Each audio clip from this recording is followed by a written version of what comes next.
Hi, welcome to the Israel First television program with myself, Martin Blackham, from our studios in Jerusalem. Great to have you with us today. Thank you so much for joining us. In the studio today, we have a special guest, Harry MOSKOFF.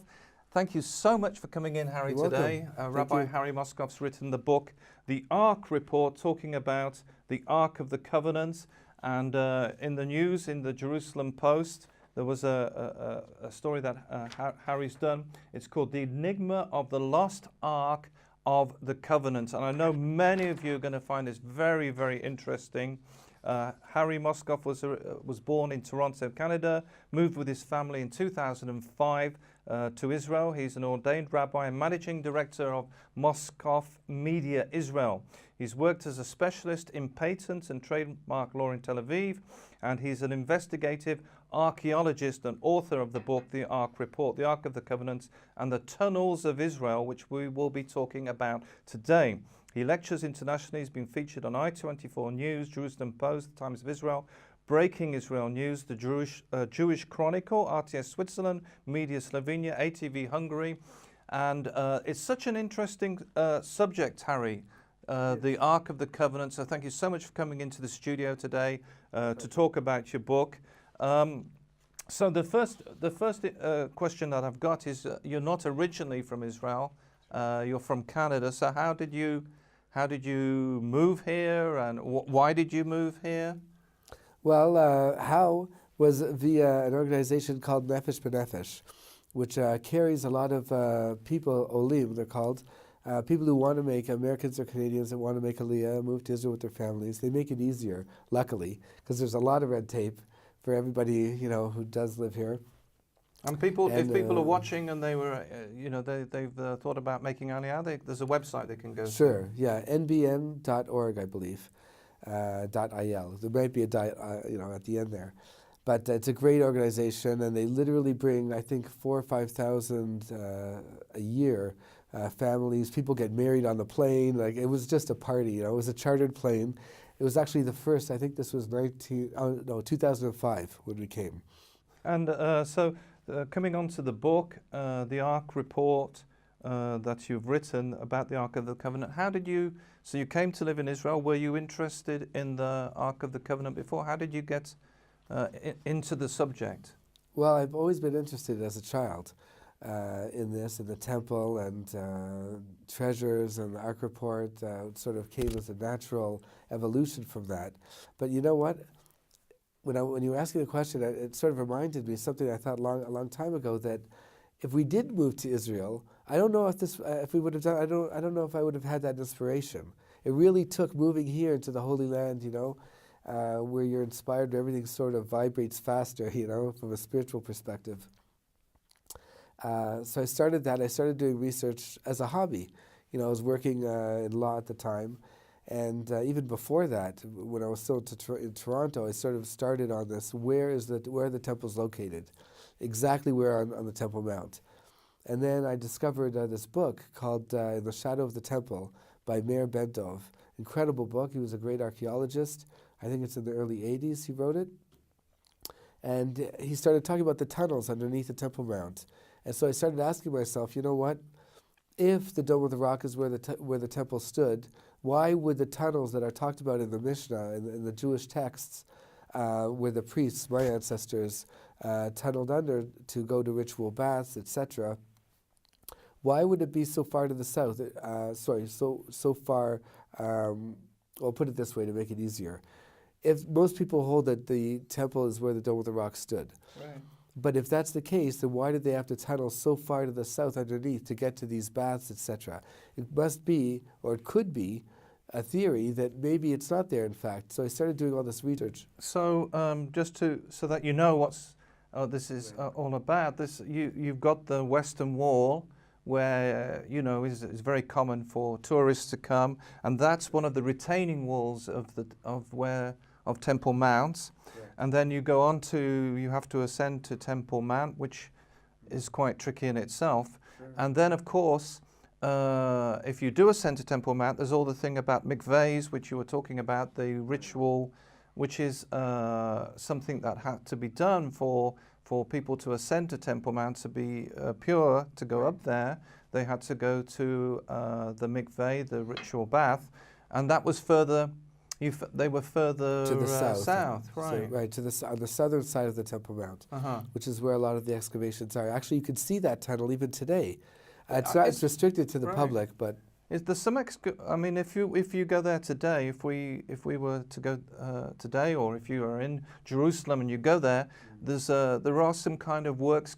I mean, not digging works, but you can see there's some open areas on the right-hand side of the. Exactly. If you look at the Western Wall, right on the right-hand side, there's a whole area, isn't there? Yeah, that's called the Ophel in Hebrew. It's the Davidson Archaeological Park. And it's fascinating. I totally, if you haven't been there, the double and triple gates are there, and this tunnel is actually underneath there, just to the east of the Al-Aqsa Mosque. And there's tunnels under there too. But all of this, tunneling, I guess you could say, brought me onto the Ark, where that's what really got me, interested. Wow, the Ark, according to the Rambam, Maimonides, was hidden underneath, and many others, underneath the Temple Mount. And so I started thinking. I was going to ask that. I mean, is it written down somewhere? The last note, in the scriptures, or somewhere is it written in the writings or commentaries where the last known location of it is, or is 100%. It kind of a bit vague, so to protect the Ark? Well, it's both in a certain sense. On the one hand, you have an actual location, which is in, I think it's the 2nd Chronicles, chapter 35, I believe, where King Josiah actually is 35 years before the destruction of the first temple, of King Solomon's temple. So he actually elects to hide the Ark underneath, in a special chamber that was actually set out for it at the very beginning, almost 400 years before that, by King Solomon. It's sort of like off-site chamber, right. So if you've just joined us, we've got Harry MOSKOFF in the studio, and we're talking about the Ark Report, his book on the Ark of the Covenant and the tunnels which are underneath the Temple Mount. Now, this tunnels thing is very interesting, because I've been in a tunnel, Harry, where a lot of the tourists, you can when you come to Israel, you can go on to this tunnel. It's the most famous one with the Western Wall, and then it was. That caused a lot of hassle when it was originally opened, I believe, and all sorts of things. So there's, other than that tunnel, which I know about, and there are also tunnels in the city of David, which I've been in, there are also tunnels underneath the Temple Mount. Correct. Now, are there any diagrams or maps or anything or are those are very concealed as well? Yeah, those are more concealed probably than the Ark, just joking. No, actually about 150 years ago, Captain Charles Warren, was sent by Queen Victoria, actually, to find the Ark as part of the Palestine Exploration Society Fund. So that was when the Turkish Ottoman was ruling the area. Right, basically, yeah. And, and then the British took over. And so what happened was he ended up coming here, and he was able to survey all the tunnels, the cisterns, etc. So we have those maps. They're not easy to get, but you can see some of them online.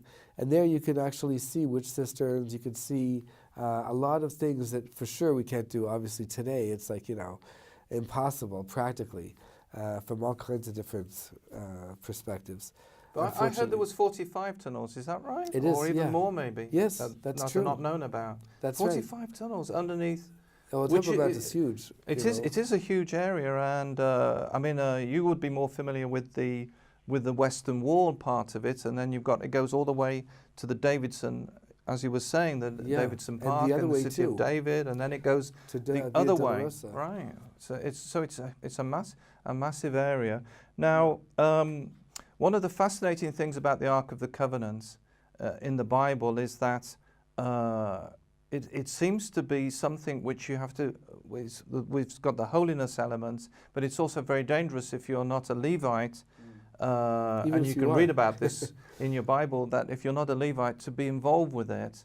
And in fact, even when it was in the temple, when the priest came in, They used to put, I understand, they used to put a rope around their leg just in case they died, and then they would be able to extract them without going into the Holy of Holies. True, unfortunately. And you know, it's fascinating because the Ark of the Covenant, all sorts of things that happened. Like there was the story of when the Philistines captured it, Sure. and suddenly they had plagues and all sorts, Yeah. and their god Dagon fell down. Right. They found him, they put him back, and they'd found him the next day. He would have fallen in with the Ark That's of the right. Covenant, and there was all sorts of things. It was returned, and I think it even came to Beth Shemesh. Yeah, where we But are, yeah. but I think there was an issue there with people trying to look into it, which you can I would understand say in one more way. than an issue. Like 50,000 people died. Yeah, a Wow. big issue. Wow. Yeah, it demands respect. At the same time? Yeah, pretty much. It's sort Wow. of like Raiders of the Lost Ark. You know, they got that part right. I don't know if the faces melted, okay? Right. but there were... 50,000 people were killed in Beth Shemesh Yeah. because of looking into the Ark. Well, somebody, it says that it's a controversy whether it was the elders, there were 7 elders that actually took the Ark cover off to see inside, which is the 10 Commandments, etc., out of curiosity. And that's, you know, that's a little bit, like we say in Hebrew, chutzpah, you know.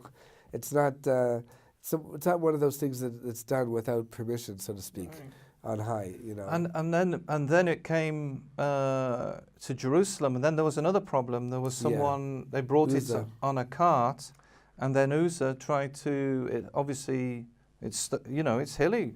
Sure. Where we are in the studio, there are a lot of mountains and hills, and it would have been difficult to bring the Ark On the cart. on a cart, and at some stage it nearly fell off or was... Well, that was part of the problem. Right. Part of the problem was that they used a cart in the first place when it should have been taken out with the staves on the shoulders. And King David HaMelech, realized that afterwards, and he felt so badly about that he forgot that law, that halacha, that every 4 steps that the ark would take, 4 cubits actually, amot, so let's say it's 6 to 7 steps, he would stop and thank God, and then do another 6 steps, stop, just to make up for it, as it were. But like you said, the ark is it's a dangerous, the most dangerous vessel, the most holy, the most expensive, the most priceless, the most indestructible, you name it. And it's, you know, we're probably, you may be very familiar with the film The Raiders of the Lost Ark and the stories there about the Ark, but in the Bible we read that in Joshua took it round. We know about the trumpets blowing, that's quite well known, Sure. and as they walked around the Jericho, but what's perhaps not so well known is the Ark of the Covenant was taken round Sure, the walls of Jericho. That's what actually, that was the power 7 times. I mean, it took a whole week, but that was the power that actually brought the walls down with the shofars and everything. They actually took the ark and they paraded it, and those were huge, huge walls. There were giants inside, it says, like people like Goliath, you know, who, by the way, was the one that stole the ark when it was taken out to battle and brought it to Dagan and all these other places. But the ark was so powerful that it was like a reactor, you know. It had to walk in front of the Jewish people for almost a whole kilometer through the 40 years of the desert. One of the funny things that I found, you know, looking into the subject of the Ark of the Covenant, was that it didn't have, you know, with the incident in Beth Shemesh, but with the Philistines, rather than them all being dead, you know, the whole kind of country, as it were. They repented after. Right. So it's interesting. It's interesting that they were able to get the ark onto a cart from their temple. They were able to send the cart away.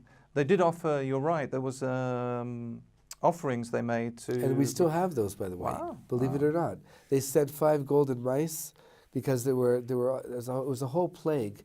They went through a whole bunch of towns, you know, Ekron and Gat, stomach disease, and they sent a gift to the God of Israel, and Hashem, God appreciated it, and they sent the cattle to go whichever way they went, and they went to Beit Shemesh. Wow. And well, that's another miracle. It could have gone anywhere. That's right. They wanted to see. it wasn't, the cattle weren't, they weren't with controls. No, not at all. They could have wandered anywhere. That was part of the test. Wow. The reason I mention all of these things about, the ark and the respect, and that it's important, not just to be respectful, but, to observe what God has said. And God very clearly said in the scripture that we should, it should be carried by the Levites, and there were certain ways on poles. It wasn't just any old how. Right. And there was a whole thing for them to do.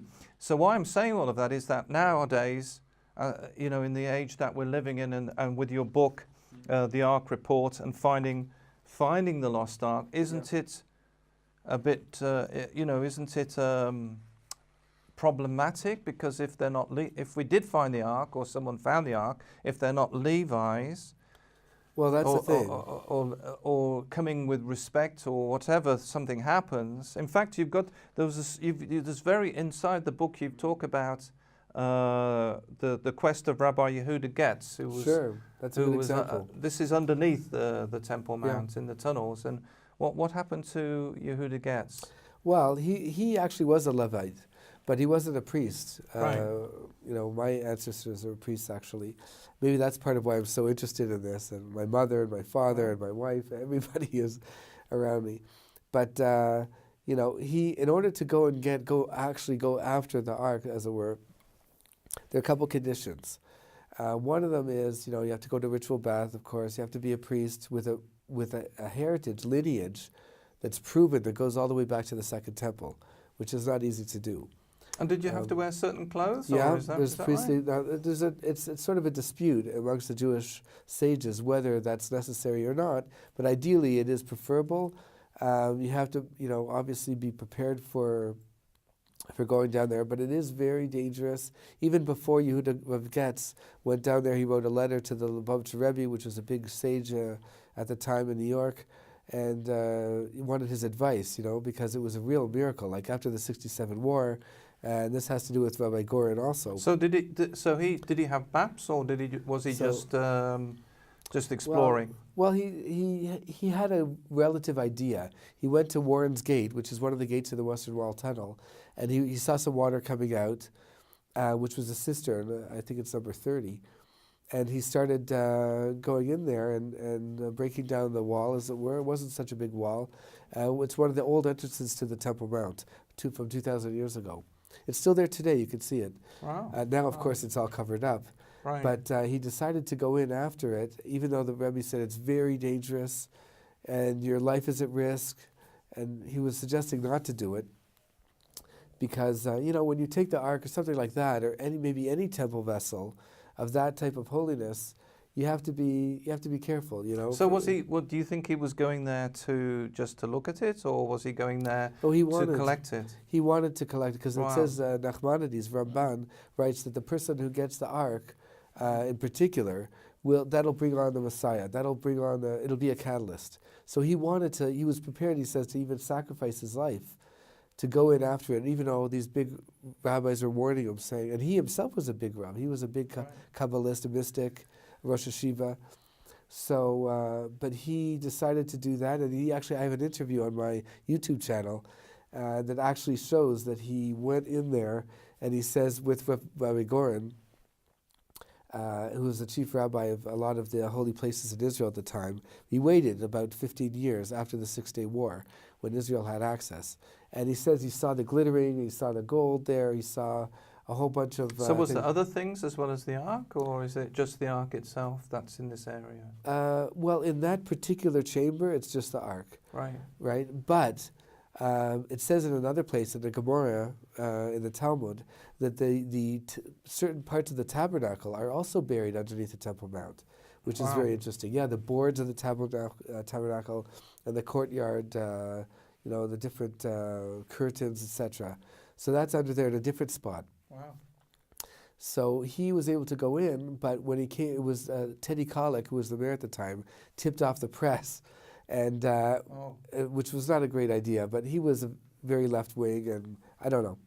I'm not judging. I'm just saying that that's what happened historically. And so the Arabs found out, and he barely made it out Like he was could have been lynched. Like a riot happened. A riot, yeah. Right, And it happened again in 1982. In 1991, after the first Lebanon war, there was a tour group that I interviewed myself that went under there and tried to do the same thing.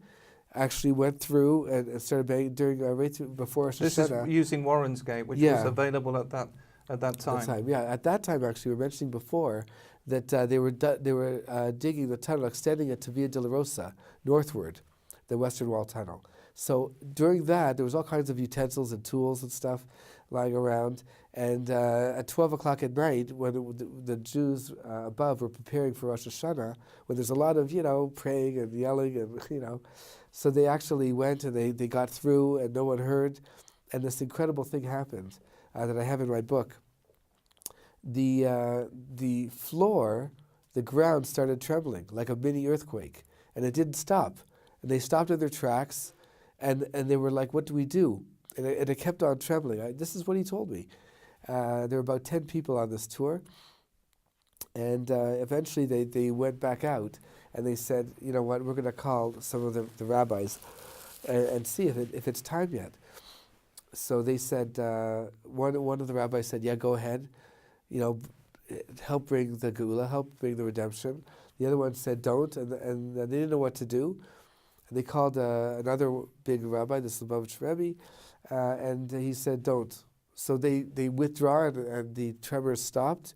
And they also were almost lynched. Wow. They barely got away with their lives. It was a huge riot. Yeah, because they were all spotted. Yeah, because what people, before you buy yourself a shovel and come to Israel, there's huge amounts of issues. There's the politically, right, and even if wherever you dig in Israel, you have to get permission. I understand from the Israel Antiquities Authority, you have to get permission from them. On Temple Mount, you'd have to get permission as well from the Muslim, from Jordan and the Muslim Waqf and all the authorities. And then you'd have to get permission. And by the time you get all these permissions, I don't think you'll be 94. Right.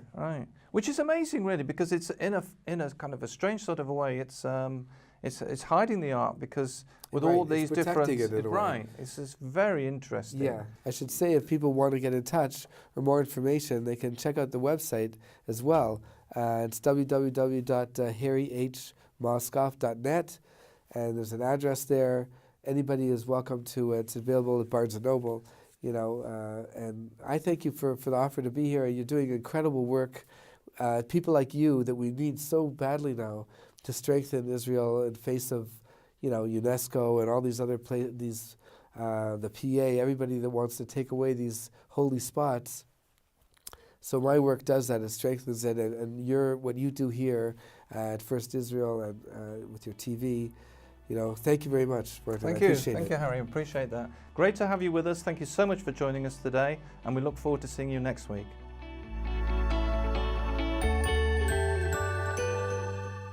Shalom, dear friends. Today we are looking at a very special name, which is friend. And in Hebrew, there is many words, so we are going to look at them, and you will see that every one has a different meaning. So the first one that we know usually, that we hear very often, is chaver. So plural will be chaverim. Now there is another one which is called yadid. And when you look at the name, is yad. It's like you can read it yadid or you can read it yad. So it's like two hands coming together as friends can join hands together. There is another one also which is aluf, which is again France, but it means also general, and it's from the first letter of the alphabet, which is Aleph. So it's like the one who stands with you and is the champion. Okay, there is another one also which is called Amit. Again, very interesting, this one. Amit is like the one who is walking with you.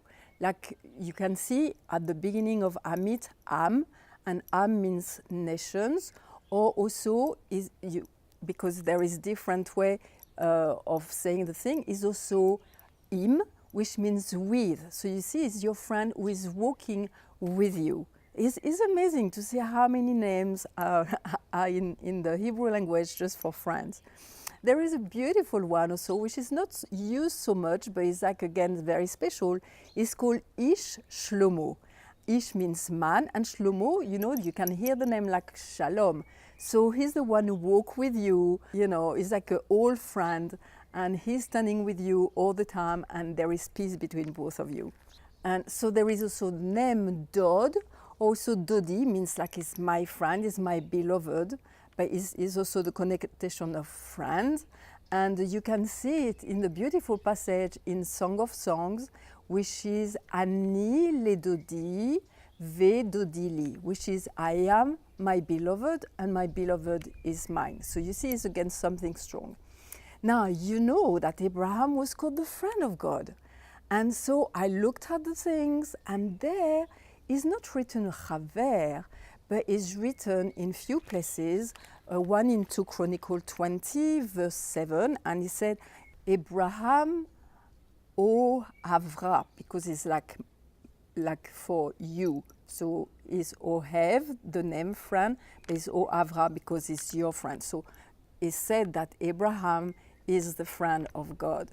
And there is another beautiful one also in Isaiah 41, where it's God himself who is speaking and saying, Abraham is my friend. So it's written, Abraham Ohavi, okay? And the E at the end means like mine, so Ohavi. So you can see that Abraham was not just a chaver, he was a lover of God, because it comes from the verb ohev, like ani ohev otcha, I love you.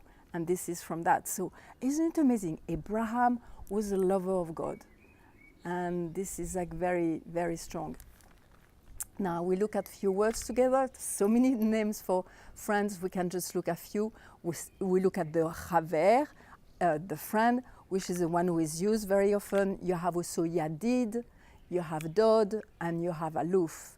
And we look again at Abraham, who is ohev. He is that Abraham Ohevi, he is my friend, and this is God speaking about Abraham. Isn't it amazing? We can be a friend of God. See you next week. Bye.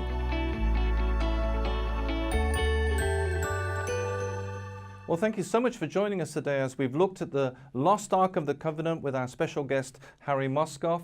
Don't forget to email us. We love to receive your emails. Email info@IsraelFirst.org. Visit the website www.IsraelFirst.org. And remember, we're the program that looks at the land, the people, and the language.